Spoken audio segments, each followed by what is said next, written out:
갱신 요구권을 어떻게 행사하느냐라고 하는 부분입니다. 자, 10조에 임대인은 임차인이 임대차 기간 만료 6개월에서 1개월 전 사이에 계약 갱신을 요구할 경우 이렇게 돼 있잖아요. 그러니까 이게 6개월부터 1개월 전 사이, 만기 6개월부터 1개월 전 사이에 뭔가 해야 되는 거구나. 이런 정도로 이제 생각할 수가 있겠죠. 법에는 그렇게 나와 있죠. 그런데 이게 계약 갱신을 요구할 경우 이렇게 돼 있잖아요. 계약 갱신을 요구할 경우. 계약 갱신 요구할 경우. 이게 뭐냐? 그러면 계약 갱신이라고 하는 것은 더 하겠다 이런 뜻이잖아요. 갱신이라고 하는 것은 그죠? 기존의 계약을 더 하겠다 이런 뜻이거든요. 그러니까 그 계약 갱신이라고 하는 것은 임대차 관계를 계속 유지하겠다라고 하는 취지가 포함되면 되고요. 그 다음에 계약 갱신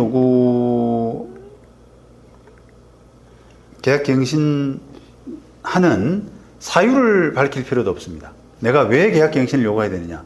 뭐 투자금을 더 회수해야 된다든지 뭐 등등 이런 사유를 이야기할 필요도 없고, 그 다음에 몇 년을 더 하겠다라고 요구할 필요도 없어요. 몇 년을 요구할? 1년을 더 합니다. 2년을 더 합니다. 안 됩니다. 자, 이거는 그 법에 딱 이제 어떻게 보면 법에 정해진 제도 아니겠습니까? 제도를 개인이 뭐 마음대로 뭘 하라 마라. 예를 들면 기간으로 한번 이야기해 보시죠. 3년짜리 임대차 계약을 처음 했습니다. 최초 임대차 기간이 3년이었는데 이 세입자 입장에서 3년 만기 6개월에서 1개월 사이에 계약갱신 요구를 할 때 나 1년 하겠습니다 하면은 1년이 되느냐? 1년이 되느냐? 안 됩니다. 안 됩니다. 그거는 계약갱신 요구의 효과하고도 관련이 있는데요. 계약갱신 요구를 계약을 갱신할지 말지, 합니다 안 합니다 요겁니다. 합니다라고 하게 되면 그 효과는 법에 정한 대로 따라갈 수밖에 없어요. 법에 정한 대로. 그럼 법은 어떻게 정했느냐? 계약갱신 요구하면은 종전 임대차와 동일한 것으로 본다. 그 다음에 다만 차임과 보증금은 증감할 수 있다. 11조 범위 내에서. 이렇게 돼 있잖아요. 그러면 차임과 보증금만 증감할 뿐이고 기간은 종전 임대차와 동일하잖아요. 그러면 어떻게 되겠어요? 3년입니다. 임차인이 계약갱신합니다라고 했으면 기간은 3년으로 그냥 가는 것이지 저 1년 합니다라고 할 수는 없단 말이에요. 물론 두 분이 합의해서 세입자하고 뭐 임대인하고 합의해가지고 1년짜리 계약을 쓴다거나 해서 하면은 유효하죠.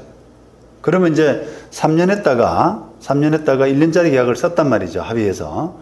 그러고 나서 그러면 계약갱신 요구를 하는 것은 1년 만기 1개월에서 6개월 사이에 계약갱신 요구를 해야 되잖아요. 갱신 요구를 해야 되잖아요. 그러면 갱신의 효과는 1년 더 간다는 거예요.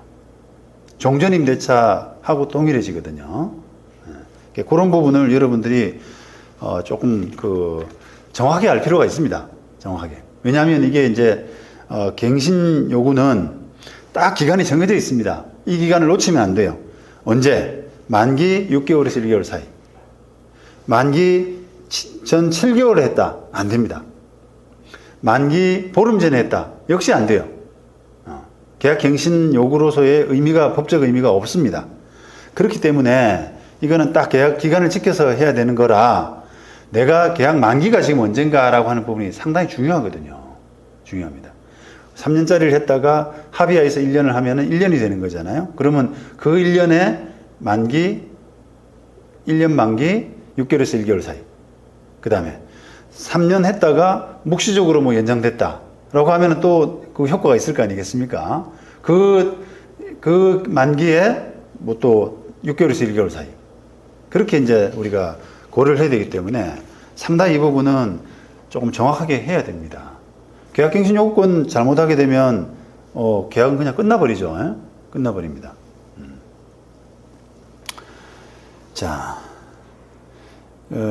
그렇기 때문에 이게 이제 계약갱신 요구라는 게 상당히 이제 민감하고 중요하고 잘못하면은 데미지가 엄청 클 수 있는 이런 이제 부분인데 실무상으로는 이게 이제 조금 우리 경상도 표현으로 더듬하다 이러거든요. 더듬하게.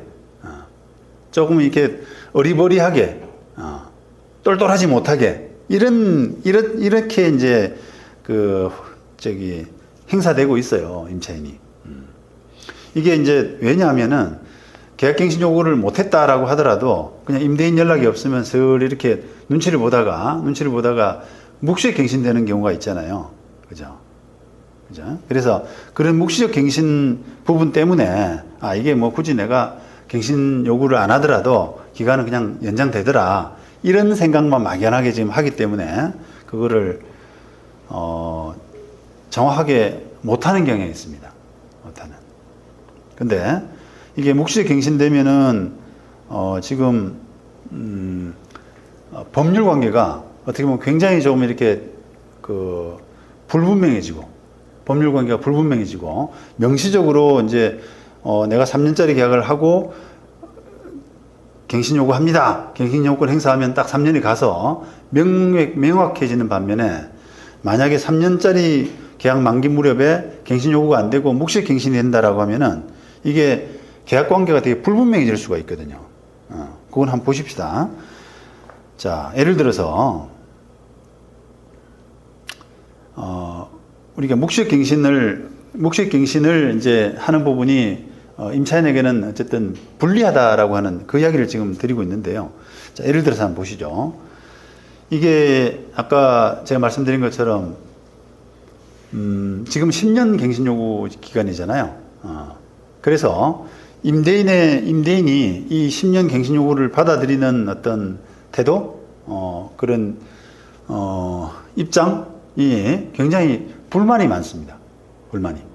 이게 너무하다. 아무리 뭐 임대차 보호법이 세입자 편의라고는 하지만 이거 너무하지 않냐? 이런 입장이란 말이에요.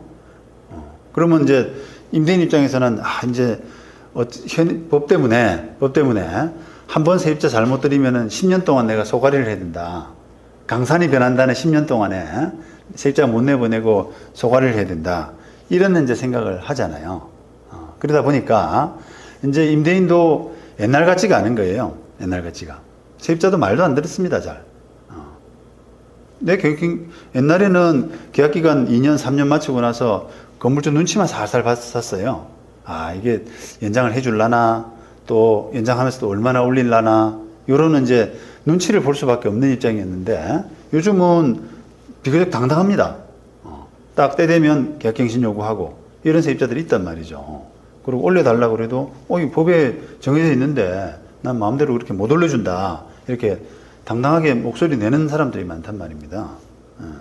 그러다 보니까, 이게, 임대인 입장에서, 건물주 입장에서는 이걸 어떻게든 조금, 내보내거나, 세입자를 마음에 안 드는 세입자 내보내거나, 아니면 법률 관계를 본인한테 조금 유리하게 만들어서, 협상할 때 유리한 고지를 좀 선점할 수 있도록, 그렇게 좀 만들어야 되잖아요. 그죠? 자, 그래서 어떤 이제 꾀를 내냐면, 법은 이미 이제 보장이 10년 보장하고 5년 보장하고 이렇게 돼 있잖아요. 그런데, 마침 세입자들이 옛날 타성에 젖어가지고 계약 만기가 됐는데도 건물주 눈치를 살살 보면서 연락을 살살 안 하는 겁니다. 계약 만기는 됐다는 건 알아요. 그리고 얼마 안 남았다는 건 아는데 연락해봐야 뭐 좋은 소리 안 나오니까 건물주 까먹고 있다가 그냥 계약기간 넘어가면은 한번 연장되는 거를 저 계약 만기인데요. 다음 계약 어떻게 하실 겁니까? 라고 하면은, 임대료 올려야죠. 이렇게 나올 게 뻔하기 때문에 세입자가 눈치를 살살 보면서 그거를 이제 기간을, 넘어가기만을 기다린단 말입니다. 그런 세입자들이 많다는 것을 임대인도 이제 알고 꾀를 부린단 말이에요. 어떻게? 요걸 계약 갱신 요구하면은 안 되니까 6개월에서 1개월 사이, 그죠? 1개월 사이. 예를 들면 이제 만기가 8월 말이다라고 하게 되면은 8월 말이다라고 하게 되면 7월 말까지는 이제 묵시적 갱신이 안 되려 그러면은 임대인이 뭐 계약 그만하겠다라든지 또는 차임을 좀 올려달라든지 요런 이제 계약 조건 변경의 의사를 표시해야만 묵시적 갱신이 안 되잖아요. 그러면 만기 8월 말인데 7월 말까지는 그거를 해야 연장이 안 되기 때문에 7월 한 30일 정도 7월 30일 정도에 딱 그 문자 같은 걸 보내요. 세입자한테. 그래서, 죄송합니다만, 차임을 조금 올려 주셔야 되겠습니다. 다음 기간에는. 그렇게 이제, 그렇게 안 하면 연장하기가 좀 어렵다. 이렇게 살짝 보내놓게 되면은, 세입자가 그걸 받아보고, 이제 고민을 하는 거예요. 이게, 얼마를 올려줘야 되나, 아니면 내가 내 사정을 해가지고 조금 이번에는 동결하도록 해야 되나, 이런 이제 고민의 사이즈 있을 거 아닙니까? 그러다가 보면은 7월 31일이 지나버려요. 우리가 8월 만기, 8월 31일, 8월 30일이죠. 8월 31일이구나. 8월 31일 기준으로 해서 한 달 전이면 7월 31일 정도가 되는데, 그때까지는 계약 갱신을 해야 됩니다. 해야 됩니다. 아니면 묵시 갱신이 이루어져야지 연장이 되는데, 임대인한테 그런 통보가 왔기 때문에 묵시 갱신은 안 되잖아요, 이제. 안 되고. 그 다음에 계약 갱신을 해야만 연장이 되는데도 세입자가 어영부영 하는 거예요. 그 문자를 받아보고 나서. 그래서 그거를 7월 30일을 넘겨서 8월 초순쯤에야 연락을 하는 겁니다. 좀 깎아달라든지 또 동결해달라든지 아니면 또 심지어는 이제 어디서 주워 들은 이야기 가지고 계약 갱신 요구한다든지 이렇게 나온단 말이죠. 자, 그러면 이게 그 법에 따르면은 만기 6개월에서 1개월 사이 요 시점을 지켜야지 되는데 지금은 못 지키게 돼버렸잖아요. 맞죠? 1개월도 채 남겨놓지 않은 시점에서 계약갱신 요구를 했기 때문에 이거는 계약이 그냥 종료돼 버리는.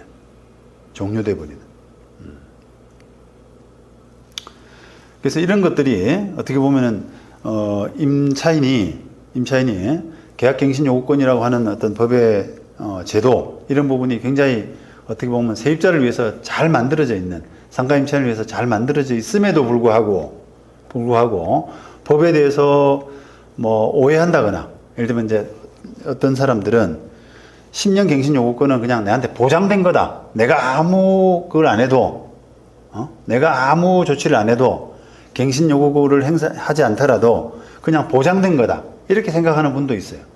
월세만 잘 내면 그냥 보장되는 거다. 틀렸죠. 틀린 겁니다. 그 다음에 또 한편으로는 임대인, 만기 무렵에 임대인하고는 연락을 피하는 게 좋아.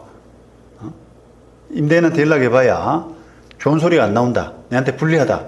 이런 약간의 이제, 잘못된 옛날 생각. 이런 거에 사로잡힌 사람. 이런 부분 때문에 어떤 그 불이익을 입을 수 있는.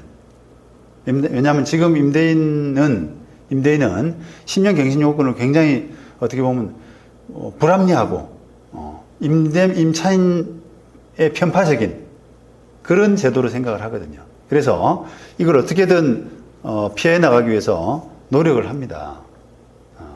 그런 상황을 우리 임차인들은 생각을 좀 잘 하셔야 돼요. 잘 하셔야 돼요.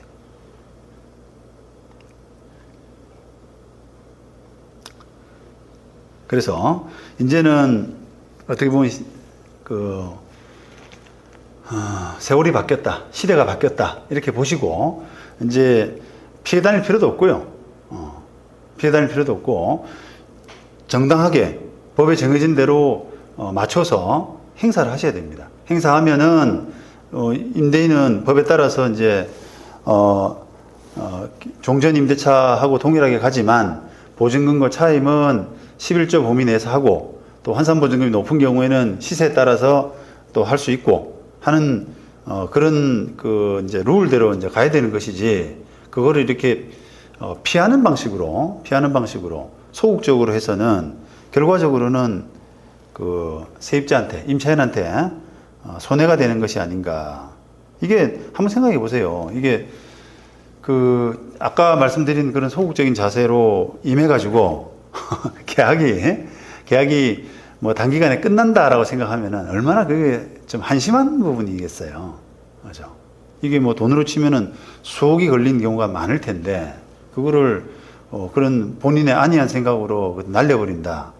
그 다음에 이제 그렇게 되면은 그 다음부터는 어떻게 되겠어요? 그런 실수를 하게 되면은 계약 연장하기 위해서 어떻게 되겠습니까? 임대인 앞에 무릎 꿇어야 되지 않겠어요? 그죠? 사정하고 앞으로 말 잘 듣겠습니다. 어? 무조건 올려달라는 대로 올려드릴게요. 이렇게 해야 되지 않겠습니까? 그러니까 내 목숨을 상대방한테, 임대인한테 그냥 맡길 수밖에 없는 그런 상황이 되는 거죠. 너무 한심하다고 생각을 합니다. 예. 조금 더 임차인도 깨야 돼요. 깨야 됩니다. 제주지방법원 2017년 사례인데요. 요것도 이제 갱신 안 됐으니까 나가 명도했는데 임차인은 갱신됐다 라고 하면서 다툰 사건인데, 결과적으로는 그 임차인, 피고가 이겼습니다. 그러니까 갱신된 걸로 봐야 된다라고 했는데, 이것도 보면 참 어떻게 보면 답답합니다. 보십시오. 임대차 만기를 앞두고 임대인한테 이제 더 이상 연장 안 할랍니다, 이런 통보를 받았어요. 근데 임차인이 그 1개월에서 6개월 사이에 갱신합니다라고 이렇게 통지를 안 했단 말입니다. 그러다 보니까 이제 임대인은 이게 갱신 요구도 없어서 임차인이 이제 5년이겠죠? 예, 2017년 사례니까 그 당시까지는 5년 갱신 요구권이 있지 않습니까? 그러니까 5년 갱신 요구권이 있었던 사람인데 갱신 요구를 안 했기 때문에 그거는 계약이 종료됐다라고 하면서 명도 소송을 한 케이스인데, 이게 이제 지금 사례들을 보면은 그 설시를 보게 되면은 계약 만기 무렵에 이제 임차인이 임대인한테 그런 통보를 받고요. 6개월에서 1개월 사이겠죠. 계약 갱신 안 할랍니다. 이렇게 통보를 받고 갱신합니다라고 이렇게 했으면 되는 것을 그렇게 하지 않았어요, 그냥. 근데 어떤 행동을 했느냐면 그냥 다음 1년치 월 차임을 그냥 지급해 버렸어요. 송금해 버렸습니다. 그러니까 이제 그 임차인의 생각은 아마도 임대인한테 돈을 이렇게 선불 좀 쪼로 갖다 주게 되면 임대인이 계약을 이렇게 마음을 열고 다시 계약을 연장하지 않을까라는 생각이었을 것 같아요. 그런데 이거를 법적으로 따지게 되면은 계약 갱신 이제 더 이상 연장 안 할랍니다라는 통보를 받으면 나는 합니다. 계약 갱신 요건이 나한테 있으니까 계약 갱신 해주세요. 하겠습니다. 연장하겠습니다. 이렇게 이제 의사 표시를 해야 되는데, 그런 의사 표시 없이 다음해 1년치 월세를 그냥 넣어버렸단 말이죠. 그죠? 그러니까 그런 점들, 복합적인 상황들을 감안하면은 임차인의 묵시적인 갱신 요구 의사 표시가 있었다라고 해석을 한 거예요. 임차인의 묵시적으로, 명시적으로 했으면 분명해질 것을 명시적인 의사 표시가 없었기 때문에 여러 상황을 이런 1년치 차임을 미리 지급한 걸 보면은 이 사람은 계약 갱신 요구하겠다는 뜻을 묵시적으로 표현한 거다, 이렇게 해석을 했습니다. 그래서 우여곡절 끝에 임대인의 청구가 기각되고 임차인이 이겼죠. 이렇게 이제까지 안 가야 되겠죠, 그죠? 여러분들은 세입자들이라면 이게 이제 요구를 당당히 하셔야 돼요.